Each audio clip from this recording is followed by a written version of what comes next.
Hello, this is Matthew Robert Payne. This is the book He's Redeeming Love, and this is chapter 40 called Meets Jesus in the Flesh. I was in Sydney for a couple of weeks. I'd started to stay at a boarding house in Sydney, which is the easiest accommodation to get when you travel into a town. And so I started to stay at a boarding house. I was in the city late one night, and I think I didn't stay at a boarding house. No, I think I stayed at a backpackers hostel, and I was coming into McDonald's to have something to eat late at night, and I was sitting down and with a friend quite late at night, and a man walked past, and I could see that he had a lot of spiritual energy on him. I could feel it, and he came into the McDonald's and he asked me whether I had any money to give him, and I was in my Christian sort of judging mode that you don't give money to strangers. You buy them food, but you don't give them money because they can spend it on alcohol and drugs. And I've since changed that opinion, and I just give them money these days. But at this stage, I said to him, I can buy you something to eat. Do you want something to eat? And he said, yeah. I said, sure, have a seat. And I sat him down next to my friend, or the person I was friendly with, that I used to drink with in the hotel, and I went to buy him a quarter pounder meal, which I think you have quarter pounders in America, and I went and got him a quarter pounder, chips and a Coke, and he said, where's my coffee? And I said, a quarter pounder meal doesn't come with a coffee. How do you have your coffee? And he said 2 sugars and milk. 2 sugars and milk was how I used to have my coffee, and it was like a first sort of sign to me that something was going on. Anyway, it just triggered within me. Oh, he has his coffee the same way as me. I went and got his coffee, waited for another 20 minutes, which was a real work of my patience, because the line at McDonald's was about 20 minutes long. I came back, and he was drinking his drink, and he was eating his hamburger, and when I got back with my coffee, my friend departed and said that he was going, and I think the guy I was friendly with was quite surprised that I'd invited this homeless looking man to eat with us, and disgusted in some way that I would do that, and so he made his departure, and I said to the homeless man, can we come up into the restaurant further up, because it's cold here? And he said sure, and we went and sat further up in the restaurant, and it was warmer. I noticed people were walking past me, and they were looking at me, and the questions in their eyes was basically saying, what are you doing with that guy? What are you doing sitting with that guy? The guy was obviously homeless, and people wanted to know why I was sitting with that guy in the looks that they gave me. And I was tired, I wanted to go home, and I had to go to the toilet, so I said to the homeless guy, I'm going to the toilet, and I went down to the toilet. On the way down to the toilet, I asked Jesus in my head, how long do I have to stay with this guy? And straight away, a song playing on the radio overhead in the McDonald's said, it ain't over till it's over. And the chorus of the song went like that. And so I went and freshened myself up. I'd been answered by the radio, and I freshened myself up and slapped my face and washed my face with water, and I said maybe I'll have to stay for an hour or two and talk to this guy. And I came back to him and sat down. Up until this point, he'd, well, earlier on when we'd been out the front, he spat on the ground, and I said, "What?" He says, "You've got to spit the evil out of you."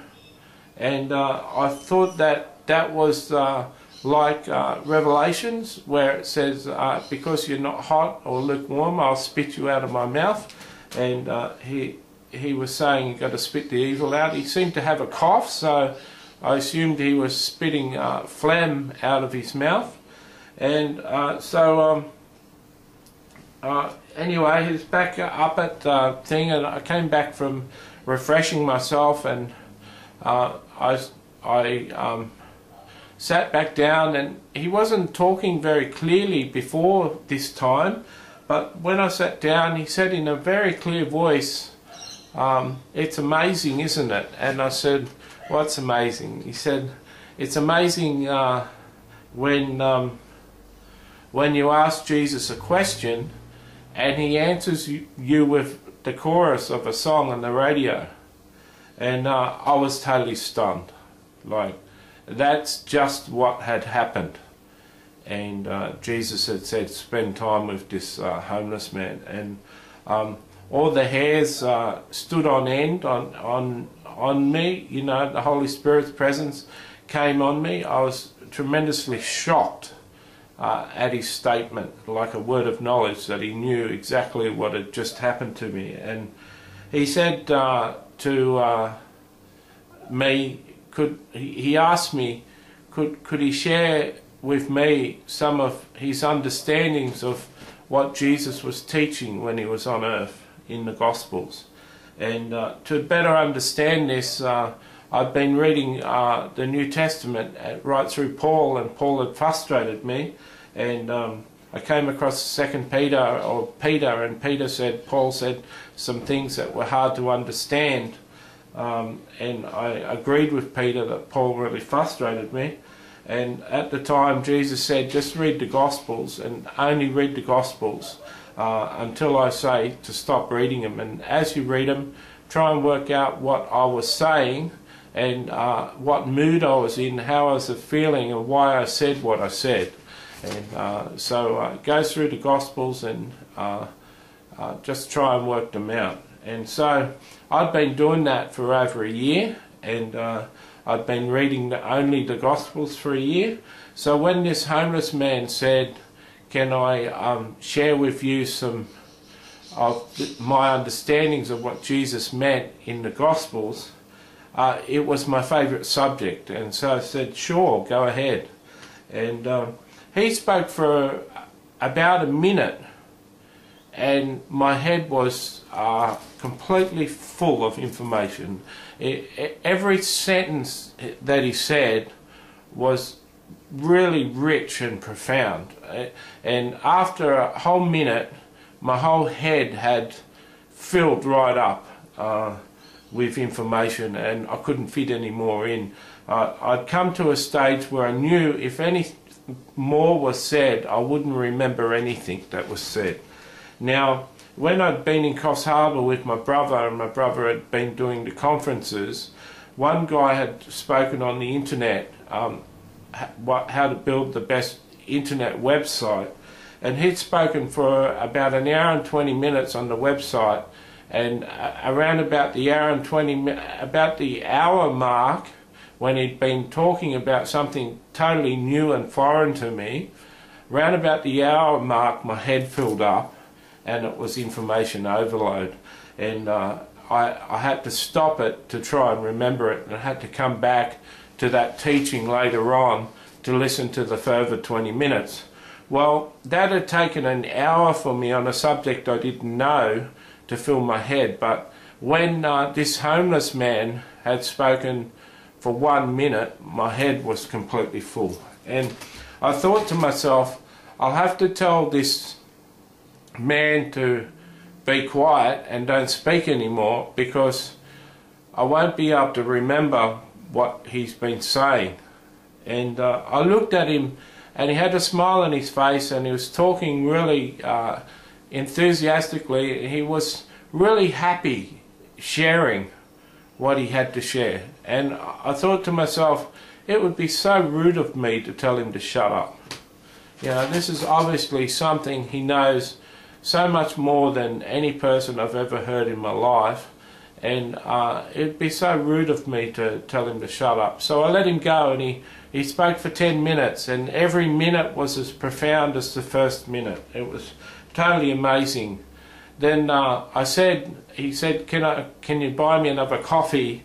And I said, you can go to the front and ask them to refill your coffee, and they'll refill your coffee. It was about 1 o'clock in the morning then, and he went up to the front, and when he was up the front, he must have spat on the ground again. And I know people say, oh, Jesus wouldn't spit, you know. Well, this is what he did. He spat on the ground again, but when he spat on a girl's leg. And anyway, she freaked out, and the boyfriend freaked out and said said to a manager, he spat on my girlfriend's leg. And the manager, he got a coffee, and the manager didn't kick him out. He was just sitting in a seat by himself. He didn't come back to my seat, and the boyfriend and girlfriend sat down a little way away from him. And Jesus said to my head, go and apologise to the homeless, go and apologise to the couple that the homeless man has got the flu, has got a cold or something, and he spat once before to get like the phlegm out of his mouth, and he was spitting on the floor. He wouldn't have meant to spit on your girlfriend. And so I got up, and because I mostly obey Jesus when he tells him to do things, and I got up and went over to the couple and said, the guy, the homeless man, I was with him before, and I spat on the ground, and I think he's got a cold. I don't think he meant to spit on your girlfriend. I think he was just spitting on the floor. I know it's gross, but I don't think, and he meant to do it to you. And the guy said, are you his keeper? Well, I know, am I my brother's keeper or something was said in the Old Testament. I think Cain said it about killing Abel to God. And once again, that was another biblical phrase that resonated with me. And I said, no, I'm not his keeper, I'm just looking out for him, and I bought him a hamburger before, and I just want to explain his side so you're not too upset. And I said, in fact, he just spent 10 minutes explaining the Bible to me, and I've never heard anyone on earth with the knowledge that he's got. And have a look at him. And they had a look. I said, doesn't he look like the pictures of Jesus? Like dressed in a robe, and he was dressed in a robe like an Arab robe, and he looked like he'd just come off the streets of Palestine. And I said, he's like the spitting image of the pictures of Jesus. And I honestly think we're in the presence of Jesus. I think we're in the presence of Jesus, and he was... and if it is Jesus, he was just testing what sort of person you are. And anyway, I said, sorry for the thing, I'm just blown away by what he said to me, and I just want to apologise to you. I went back to my table, and then as soon as I walked back to the table, the homeless man got up again, and he walked straight to the couple again and put out his hand, and he said, have you got any money? In like a rough voice. And the couple got about $15 in notes out and some change. I think he gave him about $20, and I think he was just convinced that he was Jesus, you know, and that he was convinced of what I'd said. And then I saw the homeless man go from person to person in McDonald's asking them if they had any money. And later on I went and sat next to him, and he said he had all the money on the table, and he counted up, he had $45. And I didn't know it at the time. I'd only been in Sydney for a few weeks, but after being in Sydney for 10 years, I realised that people can come into McDonald's and ask everyone in McDonald's for spare change, and they're lucky if they get $2. They certainly never ever in my history of being at McDonald's has anyone ever got a $10 note or a $5 note. Certainly not $40. And certainly not the way he was asking. He was asking, have you got any money? In a rough sort of voice, and you could hear him all over McDonald's as he went from person to person. And it was amazing. It was a miracle that the manager didn't even kick him out, because they normally kick out the homeless and the vagrants and the heroin addicts that ask for money. And it was a miracle that the manager didn't even kick him out for asking people for money. Anyway, I was sitting down, and he had $45 with him, and he asked me, do I want to go and score some marijuana and smoke some marijuana? And I said to him, I've got a mental illness, and I've had marijuana before, and it really plays with my mind, and so I wouldn't be participating in it. But if he wants to score some marijuana, I'd be quite happy to come with him, and he could smoke it and we could spend some time together.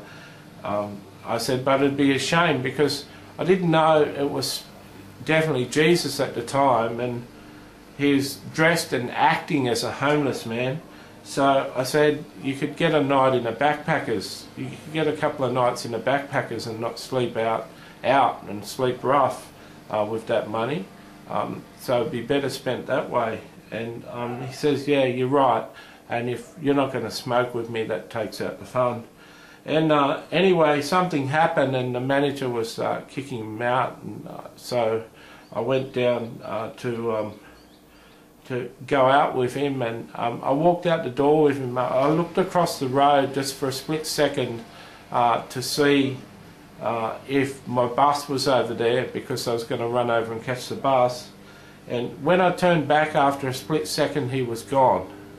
And I looked up the street, ran up the street, looked at both ways up the street, and he was totally disappeared. And I'd only looked for half a second, and he'd disappeared and gone more than 50 metres in that time. So he disappeared into thin air.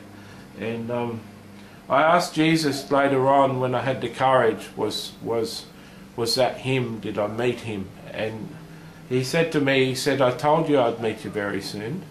And I broke down in tears that Jesus had been so humble to come and dress as a homeless man. And even he just put me through my paces. First of all, he tested my patience. He showed my hypocrisy, that I wouldn't just give him money, because he come up and asked me, have I got any money, like he asked everyone else, have I got money. My hypocrisy bought him a meal. When I bought him a meal, he tested my patience again and sent me back to have a coffee. He spat on the ground, which sort of grossed me out, but tested whether I was going to judge him for it. And then he said, I've got to spit the evil out. He tested me when he told me to go and apologise to the couple, and whether I'd do that, and I did that. He tested me when he said, do you want to smoke marijuana? And he was testing whether I'd judge him for that, and I didn't judge him for that. He tested me whether I was going to stick up for him when he was getting kicked out of the McDonald's, and I went down there with him. And then he disappeared into thin air. There were so many things that confirmed that I'd met Jesus Christ. And I was talking to him at one time. He said that 10 minutes would equate to in writing, the 10 minutes. He said if the 10 minutes was transcribed, and it was in writing, it would take me 10 years to understand what was said in that 10 minutes. And it was so profound, and I know that it would take me 10 years to understand it. And that was in 1999, and in 2010 to 2011, I wrote a book called The Parables of Jesus Made Simple, and I described 54 of the parables that Jesus had told. And after I'd finished getting the book ready and published the book, and Jesus reminded me that it would take 10 years to understand what he'd said, and I just produced the book based on a lot of what he taught when he was on earth. And he said that I'd come into the understanding of what he'd shared that day. So I encourage you that Jesus is real. I've met him once in the flesh. In chapters to come, I'll talk about meeting Jesus in visions. I've met him an amazing amount of times in visions. I also have had 2 other occasions where I've met him in the flesh, and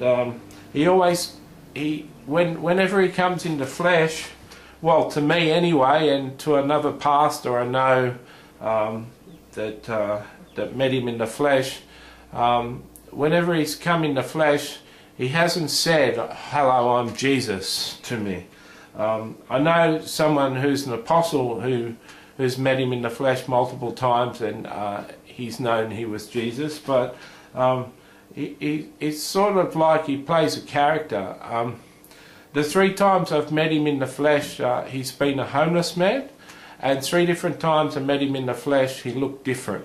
And Jesus told me that he's got like a cloakroom in heaven, and he goes into the cloakroom and puts on a body and wears a body to earth, and looks different. It's up to the Holy Spirit, it's up to your spirit and the Holy Spirit in your heart to discern that you just met Jesus. And so it's the same with angels. Angels don't really announce when you meet them in the flesh that they're an angel, but something inside of you says to you that was an angel. And so Jesus was very encouraging. I look forward to, well, I don't have to meet Jesus in the flesh anymore because I meet him so many times in visions, and I can have heart-to-heart conversations with him in visions and see him in visions. And so I don't have to meet him in the flesh anymore. It's just as much fun meeting him in visions. So I hope that this has encouraged you, and you feel excited, and I hope that one day on earth you can meet Jesus in the flesh yourself. God bless.